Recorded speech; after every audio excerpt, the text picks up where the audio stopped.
Welcome to our channel, ladies and gentlemen. What is really happening with the Nairobi governor, Johnston Sakaja, the once brilliant and promising Nairobi leader who campaigned on a platform that he knew the plights and the predicaments of the Nairobians, and he promised them heaven. If you gauge the Nairobi governor today and you juxtapose how people rated him when he was campaigning and the present situation, you will realize that there is a paradigm shift in terms of belief and honor and faith that they have with him. And it seems like the gods have abandoned him because things are crumbling down very fast and he doesn't know what is happening. Recently, when governors were scrutinized and gauged, the Nairobi governor Johnston Sakaja became the last in terms of performance of the county bosses. And then he came up with a very ambitious plan of feeding the pupils in Nairobi schools. And that program failed to take off in as much as it was highly hyped. Now, even to make it worse, the leaders in Nairobi are not giving him a space to breathe. And one person who does not care and he feels that Nairobi governor should either perform his duties or quit is none other than the Embakasi East member of parliament. And he continues to expose the Nairobi governor by every passing minute. Now look at what he was saying when the Nairobi governor was ranked last, because it was reported that Nairobi governor Johnston Sakaja was ranked among the worst performing governors with an approval rating of 33.2%. Then Babu Owino said, Sakaja is an embarrassment to the people of Nairobi. How can you be ranked last out of 47 counties? Kazi ni kuiba pesa za Nairobi County and buying houses in America, London and Dubai. In addition to that, he's increasing taxes to Nairobians. Even dead bodies are now taxed. Nairobi imeisha. Dimples ndio imebaki. Imekataa kuwak. This is a showcase of a plan. Just like when the UDA was campaigning, they said they had a plan, but the plan has failed to work. Now it seems that Nairobi, the plans that were meant for Nairobi is not working, because just like the national government is increasing taxes, Nairobi governor finds himself in a very precarious situation where he has to raise taxes. And I understand that he is even proposing taxes on cemetery and increasing that when you are now going to bury your loved ones, you'll have to pay more. That was Babu Owino. It didn't end there. Now, Nairobi, Babu Owino seems to be insinuating that there is corruption in Nairobi County so much that Joe Biden and the American government has blacklisted the Nairobi governor. On his tweet on 17th, that was yesterday, he said, the US Embassy denied Sakaja Johnson visa cause of corruption. He's alleging because there were allegations that there are certain leaders in the country that are not allowed to travel to the US. And so Babu Owino is saying that maybe Sakaja is one of them. Then concerning the feeding program, a very ambitious program that gave the county budget committee gave Sakaja 1.2 billion shillings in the Nairobi county budget. 1.2 billion, because he explained to the people that this was going to work. Part of it was going to build kitchens because the food that was supposed to be prepared in school, part of it was to buy food, and it was a collabo between the parents and the Nairobi county. They were supposed to pay some money.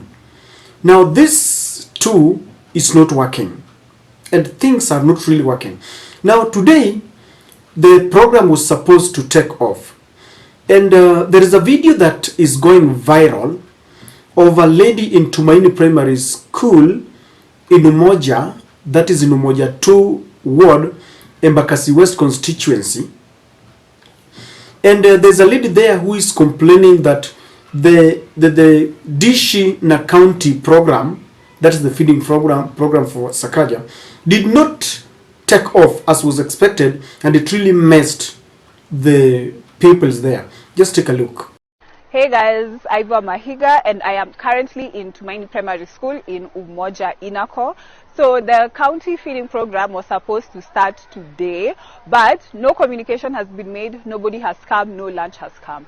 So what happens is the kids did not carry lunch. That's number one, because they knew that they're going to eat food from the county.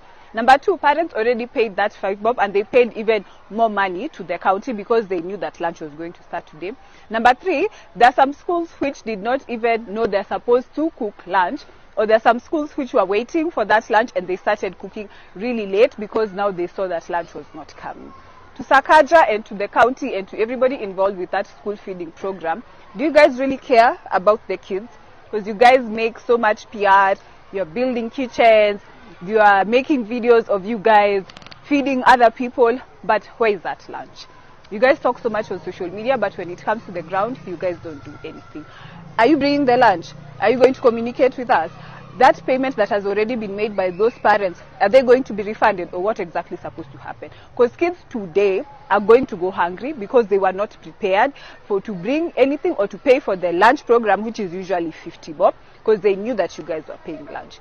What's up with you guys? If you guys care, bring the lunch or communicate.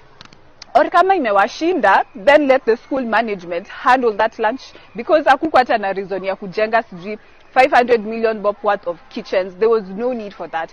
Easy kitchens zenye mekuja kujenga in the actual schools, there was no reason for that, because every public primary school has a kitchen. So you guys just focus so much on PR and ways to use money for no reason at all. Be serious and actually care about this kid. Now, a very quick disclaimer. The head teacher of that particular school released a statement distancing themselves from the sentiments of that very lady, and she was saying that those are personal statements that do not reflect the opinions of the school, and she affirmed that they are waiting for the governor to roll out the program. But if you might think that this was just a personal opinion, it was even recorded in the media that pupils in Nairobi public schools have gone hungry on the first day of Nairobi Governor Johnston Sakaja's school feeding program. So it was not just someone who had a personal vendetta with the Nairobi governor. There were hiccups. I want to give him the benefit of doubt. There were hiccups in the program. But then, ladies and gentlemen, why is Babu Owino up in arms with the Nairobi governor? The experts have looked at what is happening, and they are saying that Babu Owino is preparing himself for the Nairobi gubernatorial race. I told you, for those who follow this program, that where I come from, it is said telo okmingato, telo ikao. Simply, it means that you don't have to wait to be given power. Power is grabbed. Or rather, you prepare yourself and go for it. You have to be a go-getter.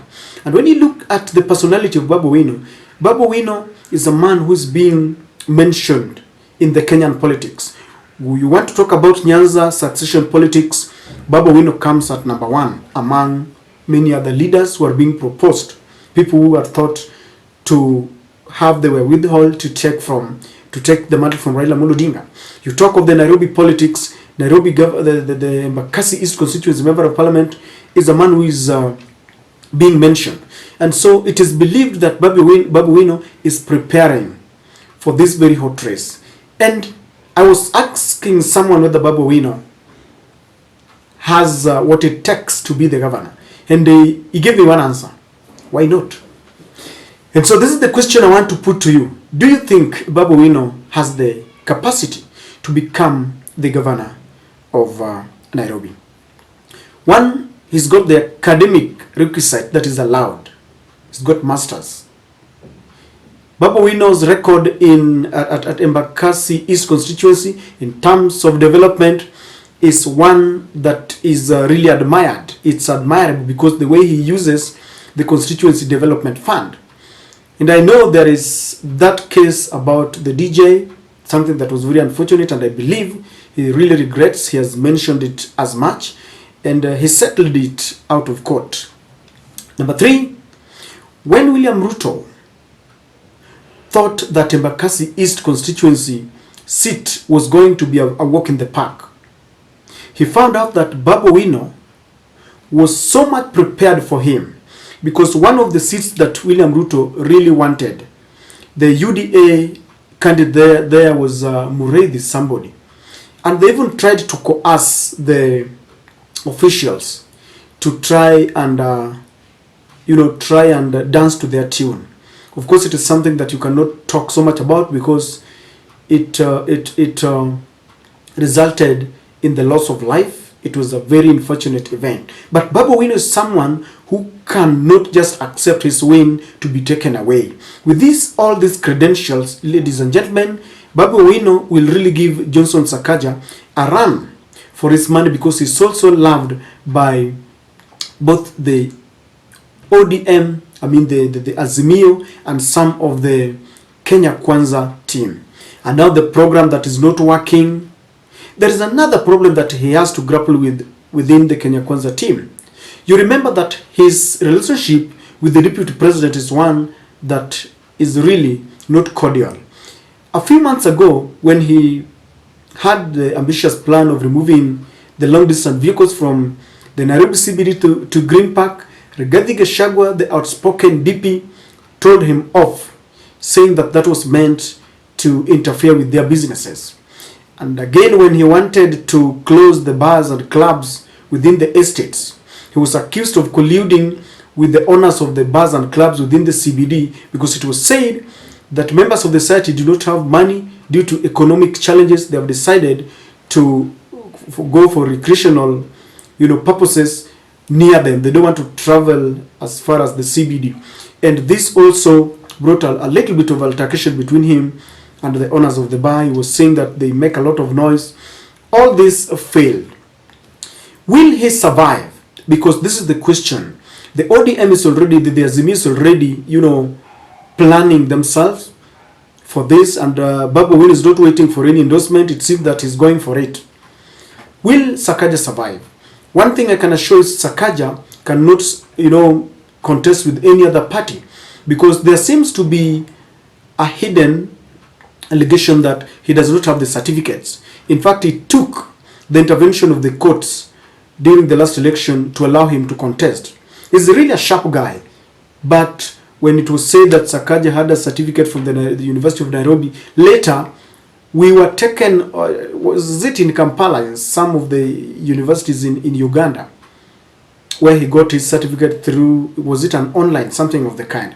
But I suspect that he does not have a certificate, and with that, he cannot contest with any other, because William Ruto knows, understands him. For Babu Owino, the battle royale begins, because when he's got his appetite for the coveted seat, the Nairobi seat, remember, we have the Westlands Member of Parliament, Tim Wanyonyi, also poised for it. In fact, last time many claim that were it not for the intervention of Uhuru Kenyatta and Raila Amolo Odinga, maybe today he would have been the governor, because Johnston Sakaja was voted in largely by members of the lawyer community, who are giving the presidency to Raila Amolo Odinga, Senate to Edwin Sifuna, and some of them women rep to Pasaris. But then the governor seat, they decided to give one of their own, because they felt the Azimio candidate was never popular. So he's also gearing himself for a battle, because it will be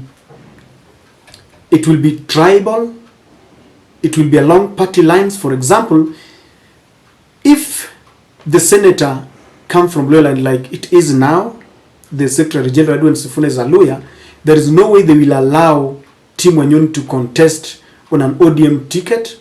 They will say that we can't have two lawyers, because our politics is based on ethnicity. Number two, it will be along tribal lines. If Sifuna is a senator under ODM ticket, Babu Owino might not be allowed to, contest to on an ODM ticket, because they will say you cannot have, a governor and a senate at the same time. I'm referring to if Azimio will hold and they go there as a coalition where Kalonzo has interest with the Kamba fraternity, Martha Karua and Jeremiah Kioni are there with the Kikuyu community, and we have Oparanya and Eugene with the Luo community. So it is going to be a round table talk. We wait and see how things roll out, but the Nairobi seat is not a walk in the park. It's becoming hot for Johnston Sakaja.